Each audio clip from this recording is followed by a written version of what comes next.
সালাদ শব্দটা শুনলে মানে সাধারণভাবে আমাদের মনে তো সেই ধর্মীয় আচারের ছবিটাই ভাসে, তাই না? একদম একটা নির্দিষ্ট ছবি। কিন্তু যদি বলি কোরআনে এই শব্দটার অর্থ মানে এর তাৎপর্য তার থেকেও গভীর হতে পারে, আরও ব্যাপক। হ্যাঁ, হতেই পারে। আর আজকের আলোচনায় আমরা ঠিক এই বিষয়টারই গভীরে একটু ঢোকার চেষ্টা করব। মানে আমরা দেখব কোরআন নিজে কি বলছে সালাত নিয়ে। ঠিক তাই। আমরা মূলত ডক্টর সৈয়দের একটা গবেষণার উপর ভিত্তি করে কথা বলবো। উনি তো তাহলে কোরআনে সালাত শব্দটার মূল মানে ধাতু, এর বিভিন্ন ব্যবহার, প্রাসঙ্গিক অর্থ এসব নিয়ে বিস্তারিত কাজ করেছেন। হ্যাঁ, একেবারে খুঁটিয়ে খুঁটিয়ে। ওনার গবেষণার উদ্দেশ্যই হল প্রচলিত ধারণার বাইরে গিয়ে কোরআন আসলে কি বোঝাতে চাইছে সেটা তুলে ধরা। মানে ভাষাগত দিক থেকে, আবার আয়াতের পারিপার্শ্বিক অবস্থা বা কনটেক্সট থেকেও। এই বিশ্লেষণগুলো সহজভাবে তুলে ধরতে, যাতে সালাত জিনিসটা আসলে কি সেই বিষয়ে একটা স্বচ্ছ ধারণা পাওয়া যায়, যেমনটা ওই গবেষণায় দেখানোর চেষ্টা করা হয়েছে। দারুণ। বেশ, তাহলে চলুন একেবারে গোড়া থেকে শুরু করি। হ্যাঁ, ওই যে অক্ষরের মূল ধাতুর কথা বলছিলেন, সোয়াদ লাম ওয়াও, সদ লাম ওয়াও, সেখান থেকেই শুরু করা যাক। এর অর্থ বুঝতে তো এডওয়ার্ড লেনের বিখ্যাত আরবি অভিধানের সাহায্য নেওয়া হয়েছে, তাই না? ঠিক ধরেছেন, লেনের অভিধান। সেখানে এই মূলটার একটা বেশ পুরনো মানে অধর্মীয় একটা অর্থ দেওয়া আছে। কি সেটা? সেটা হলো ঘনিষ্ঠভাবে অনুসরণ করা। খুব সুন্দর একটা উদাহরণও দেওয়া হয়েছে সেখানে। ও, তাই নাকি? হ্যাঁ, যেমন ধরুন একটা ঘোড়া তার সামনের ঘোড়াটার লেজের গোড়ার হাড় বা তার পশ্চাৎদেশকে মানে একদম গা ঘেঁষে অনুসরণ করে। বাহ, বেশ ইন্টারেস্টিং তো। এই অর্থটা তো আমরা সচরাচর শুনি না। মানে প্রার্থনা বা অনুরোধ, এই ধারণার থেকে তো বেশ আলাদা। অনেকটাই আলাদা। তবে অভিধানে কিন্তু আরও অর্থ আছে। আচ্ছা। মানে এই মূল থেকে আরও অনেক মানে এসেছে। যেমন পিঠে আঘাত করা অর্থে সাল্লান, তারপর প্রার্থনা করা, মিনতি করা, আবেদন করা, ঈশ্বরের আদেশ পালন করা, আশীর্বাদ করা, মহিমান্বিত করা, করুণা করা, সম্মান দেওয়া, এরকম অনেক কিছুই। মানে অর্থের পরিধিটা বেশ বড়। কিন্তু ওই গবেষণা বলছে যে হ্যাঁ, গবেষণাটা জোর দিচ্ছে ওই ঘনিষ্ঠভাবে অনুসরণ করা অর্থটার উপর। তাদের বিশ্লেষণ অনুযায়ী এই অর্থটাই কোরআনের বিভিন্ন ব্যবহারে সবচেয়ে বেশি সঙ্গতিপূর্ণ। আচ্ছা, তাহলে এটাই চাবিকাঠি। এই ঘনিষ্ঠভাবে অনুসরণ করা ধারণাটাই মানে কোরআনে যে সালাত শব্দটা ব্যবহার হয়েছে সেটা বোঝার মূল সূত্র। গবেষণাটির বিশ্লেষণ তো সেই দিকেই ইঙ্গিত করছে। উনারা মনে করছেন এই মূল অর্থটা যদি আমরা মাথায় রাখি, তাহলে কোরআনের শব্দটার যে ৯৯ বার ব্যবহার হয়েছে। ৯৯ বার? অনেক তো। হ্যাঁ, বেশ বড় সংখ্যা। তো এই ৯৯টা ব্যবহারের মধ্যেই একটা যৌক্তিক ধারাবাহিকতা খুঁজে পাওয়া যায়। অবশ্যই, এতবার ব্যবহৃত একটা শব্দের অর্থ তো খুবই গুরুত্বপূর্ণ হওয়ার কথা। এই ৯৯ বার কি একইভাবে মানে একই রূপে এসেছে শব্দটা? না না, উৎসটি জানাচ্ছে এই মূল থেকে যে শব্দগুলো এসেছে সেগুলো কোরআনে ৪টে ভিন্ন ব্যাকরণিক রূপে মোট ৯৯ বার ব্যবহৃত হয়েছে। আচ্ছা, কি কি সেগুলো? প্রথমত একটা ক্রিয়াপদ আছে সল্লা। সল্লা, হ্যাঁ। এটা ১২ বার এসেছে। এটা দিয়ে কাজ করা বোঝায়, যেমন ধরুন দোয়া করা বা আশীর্বাদ করা। দ্বিতীয়ত যেটা সবচেয়ে বেশি এসেছে সেটা হলো বিশেষ্য পদ সালাত বা বহুবচনের সালাওয়াত। সালাওয়াত, এটা ৮৩ বার। ৮৩ বার বিশেষ্য হিসাবে। হ্যাঁ, বিশেষ্য মানে এটা কোনো ধারণা বা বস্তুকে নির্দেশ করে। তারপর আছে আরেকটা বিশেষ্য মুসাল্লান, মুসাল্লা। ওটা মাত্র একবার এসেছে। আচ্ছা। আর চতুর্থটা হলো একটা কর্তৃবাচক রূপ মুসাল্লিন, কারা কাজটা করেন। এই রূপটা এসেছে ৩ বার। তাহলে মূল ব্যাপারটা দাঁড়াচ্ছে কোরআন যেভাবে শব্দটা ব্যবহার করছে, মানে বিশেষ করে ৮৩ বার বিশেষ্য বা ধারণা হিসেবে ব্যবহার করছে, তাতে গবেষণাটি বলছে এটা শুধু একটা কাজ বা অ্যাকশন নয়, তার চেয়ে বেশি কিছু, একটা ধারণা বা একটা পালনীয় দায়িত্ব। একদম ঠিক এই পয়েন্টটাতেই গবেষণাটির মূল যুক্তিটা আসছে। দেখুন, কোরআন তো নিজেই নিজেকে একটা সামঞ্জস্যপূর্ণ গ্রন্থ বলে দাবি করে, তাই না? হ্যাঁ। সূরা নিসার ৮২ নং আয়াতে যেমন বলা হয়েছে যে এর মধ্যে কোনো অসামঞ্জস্য বা বৈপরীত্য নেই। ঠিক তাই। তো সেই যুক্তিতে সালাতের মতো এত গুরুত্বপূর্ণ একটা শব্দের অর্থ এর ৯৯টা ব্যবহারের ক্ষেত্রেই সামঞ্জস্যপূর্ণ হওয়া উচিত। অবশ্যই। মানে প্রত্যেকবার ব্যবহারের সময় অর্থটা যেন তার মূল অর্থের সাথে মেলে, আবার ওই স্পেসিফিক আয়াতের যে প্রসঙ্গ বা কনটেক্সট তার সাথেও যেন খাপ খায়। আর এখানেই মজার ব্যাপারটা। কিরকম? এই সামঞ্জস্যতার ধারণাটাই কিন্তু প্রচলিত অনেক ব্যাখ্যাকে একটু অন্যভাবে দেখার সুযোগ করে দেয়। তার মানে যদি অর্থটা সামঞ্জস্যপূর্ণ হয় তাহলে শব্দটা যে সূরা বা যে আয়াতেই আসুক না কেন তার মূল অর্থটা একই থাকবে, যদিও প্রয়োগটা হয়তো প্রসঙ্গ অনুযায়ী ভিন্ন হতে পারে। বিষয়টা পরিষ্কার হচ্ছে। তাহলে গবেষণা অনুযায়ী সেই সামঞ্জস্যপূর্ণ মূল অর্থটা কি দাঁড়াচ্ছে? গবেষণাটি জোর দিচ্ছে সেই প্রথম আবিধানিক অর্থটার উপর, ঘনিষ্ঠভাবে অনুসরণ করা। আচ্ছা। আর এই অনুসরণ করার ধারণা থেকেই আসছে কর্তব্য পালন করা বা ঐশ্বরিক যে নির্দেশনা সেটা খুব কাছ থেকে মেনে চলার অর্থটা। আচ্ছা, কর্তব্য বা মেনে চলা। বেশ, তাহলে কিছু উদাহরণ দেখলে হয়তো আরও পরিষ্কার হবে। হ্যাঁ, অবশ্যই। যেমন ওই গবেষণায় তো সূরা বাকারার ৩৩৮ নম্বর আয়াত নিয়ে আলোচনা করা হয়েছে। হ্যাঁ, খুব ভালো একটা উদাহরণ ওটা। আয়াতটা তো হলো হাফিজু আলা সালাওয়াতি ওয়া আসসালাতিল উস্তা। ওয়াকুমু লিল্লাহি কানিতিন। হ্যাঁ, এর প্রচলিত অনুবাদ আমরা সাধারণত কি শুনি? সাধারণত শুনি, তোমরা সালাতসমূহ বিশেষ করে মধ্যবর্তী সালাতের প্রতি যত্নবান হও এবং আল্লাহর উদ্দেশ্যে বিনীতভাবে দাঁড়াও। এটাই তো? হ্যাঁ, এটাই। কিন্তু এই গবেষণা বলছে আয়াতটা বোঝার আগে এর ঠিক আগের আয়াতগুলো একটু দেখতে। আগের আয়াত মানে ২৩৫ থেকে ২৩৭? একদম। সেখানে কি নিয়ে কথা হচ্ছে? বিবাহ বিচ্ছেদ বা তালাকের নিয়মকানুন নিয়ে।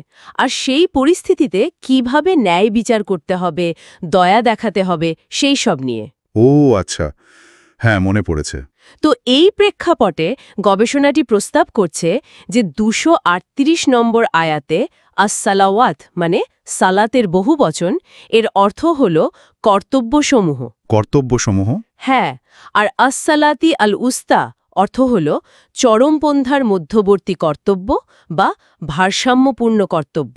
আলুস্তা মানে মধ্যবর্তী বা ভারসাম্যপূর্ণ। বাড়াবাড়ি না করে আবার কমতিও না করে, মানে অবিচার না করে একটা ন্যায়সঙ্গত ও ভারসাম্যপূর্ণ আচরণ করার যে কর্তব্য, সেদিকে খেয়াল রাখার কথা বলা হচ্ছে। হ্যাঁ, সেটার প্রতি যত্নবান হতে বলা হচ্ছে। এভাবে দেখলে আয়াতটা কিন্তু আগের আলোচনার সাথে একেবারে মিলে যায়। এটা তো সত্যি আগের প্রসঙ্গের সাথে খুব ভালোভাবে খাপ খেয়ে যাচ্ছে। তালাকের বিষয়ে ভারসাম্যপূর্ণ আচরণের নির্দেশ দেওয়াটা তো খুবই যৌক্তিক। তাহলে প্রচলিত মধ্যবর্তী সালাত নয়, বরং ভারসাম্যপূর্ণ কর্তব্য। গবেষণাটির বিশ্লেষণ অনুযায়ী হ্যাঁ, সেটাই। ওনারা বলছেন এখানে আনুষ্ঠানিক প্রার্থনার চেয়ে এই প্রেক্ষাপট নির্ভর কর্তব্য পালনের অর্থটাই বেশি প্রাসঙ্গিক লাগছে। বেশ আকর্ষণীয় ব্যাখ্যা তো। আচ্ছা, আরেকটা উদাহরণ দেখি। সূরা নূর ২৪ নম্বর সূরা ৫৮ নম্বর আয়াত। হ্যাঁ, ওইটাও খুব গুরুত্বপূর্ণ।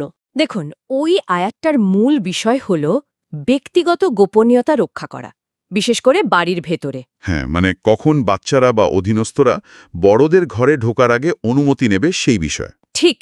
সেখানে ৩টি নির্দিষ্ট সময়ের কথা বলা আছে। তার মধ্যে দুটো হল মিন কবলে সালাতিল ফাজরি মানে ফজরের সালাতের আগে, আর ওয়ামিম বাদে সালাতিল ইশা ইশার সালাতের পরে। হ্যাঁ, আমরা সাধারণত এগুলোকে ফজরের নামাজ আর ঈশার নামাজের সময় হিসেবেই বুঝি।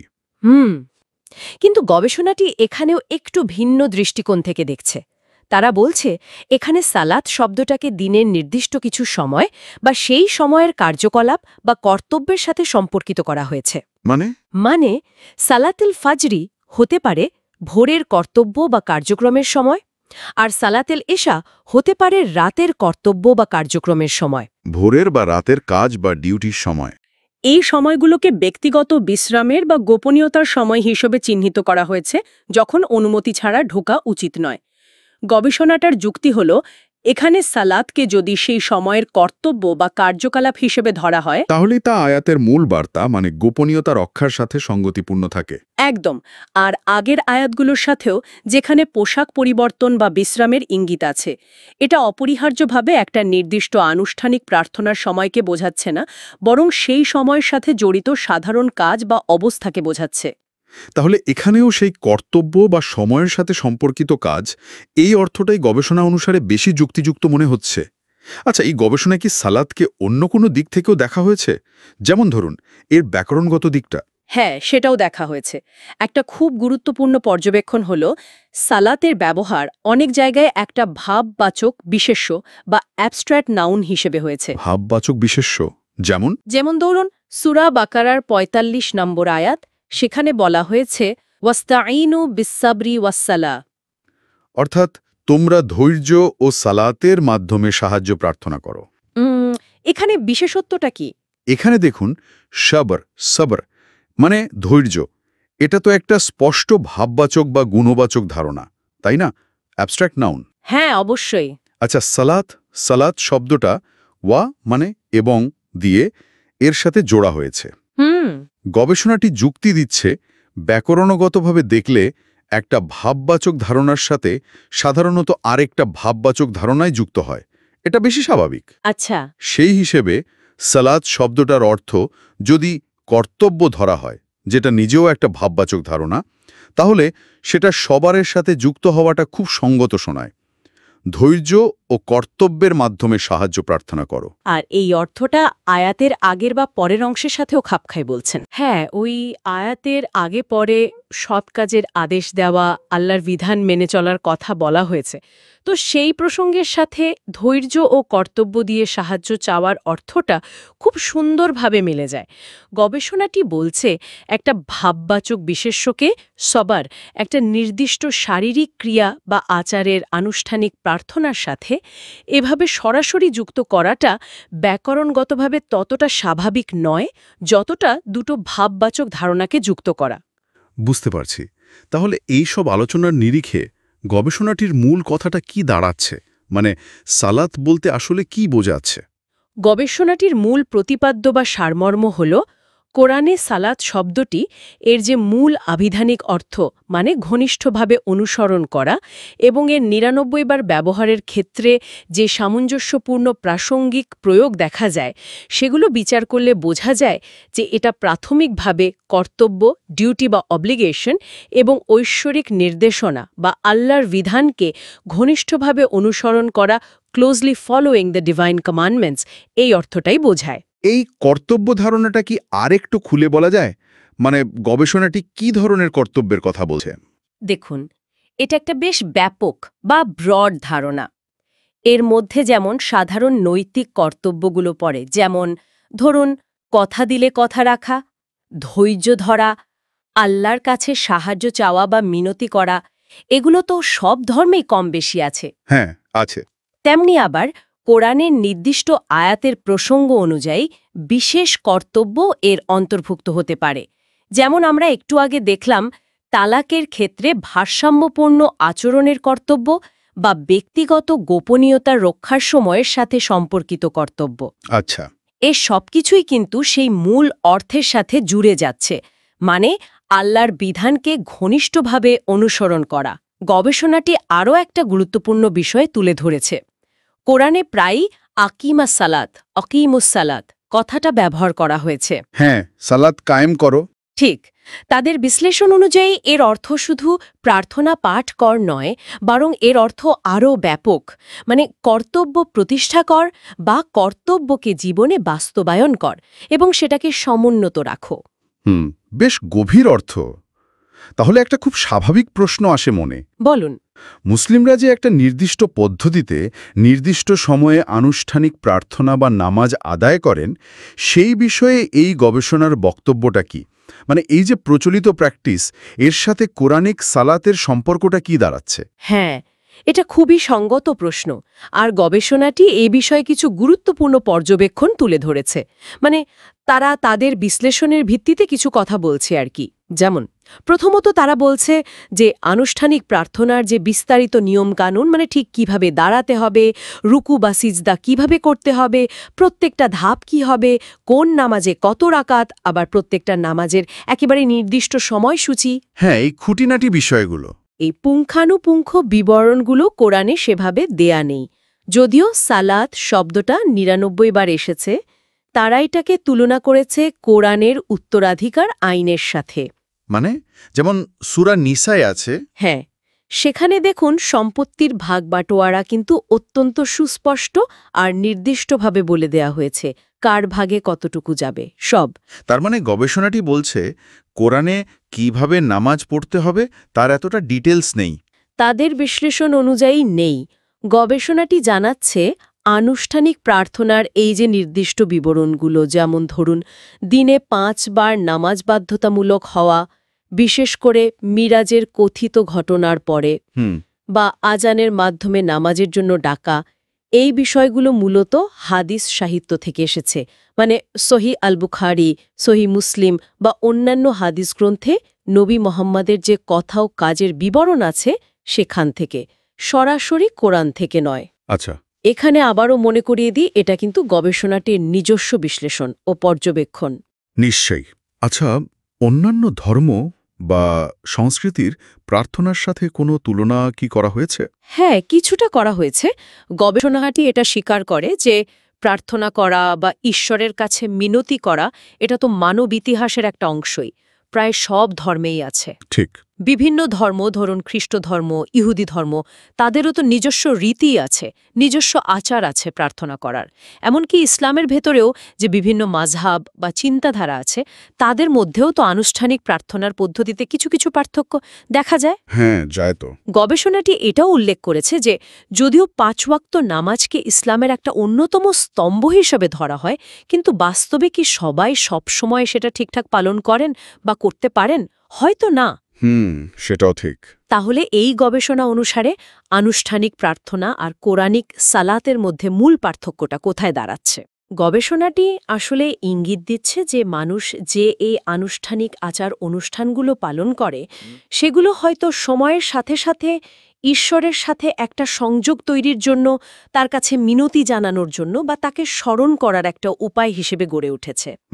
বিকশিত হয়েছে। হ্যাঁ, বিকশিত হয়েছে।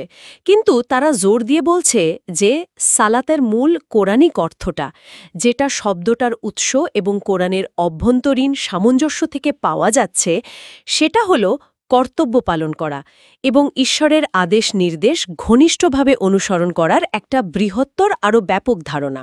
তাহলে তারা কোরআনিক অর্থটা কর্তব্য আর পরবর্তীতে যে ঐতিহ্যগত নিয়ম বা আচার কিভাবে প্রার্থনা করতে হয় তৈরি হয়েছে, তার মধ্যে একটা পার্থক্য নির্দেশ করছে। অনেকটা তাই। মানে কোরআনের টেক্সট থেকে যে অর্থটা সরাসরি পাওয়া যাচ্ছে আর যেটা প্র্যাকটিসের মাধ্যমে বা ঐতিহ্য থেকে এসেছে, এ দুটোর মধ্যে একটা তফাৎ দেখাচ্ছে। বোঝা গেল। তাহলে পুরো আলোচনার সারসংক্ষেপ করলে দাঁড়ায়, ডক্টর সৈয়দের গবেষণার উপর ভিত্তি করে এই উৎসটি যুক্তি দিচ্ছে যে কোরআনে সালাত শব্দটি তার মূল অর্থ ঘনিষ্ঠভাবে অনুসরণ করা এবং ৯৯ বার ব্যবহারের সামঞ্জস্যপূর্ণ প্রাসঙ্গিক প্রয়োগ বিচার করলে প্রধানত কর্তব্য এবং ঐশ্বরিক নির্দেশনা মেনে চলাকে বোঝায়। হ্যাঁ।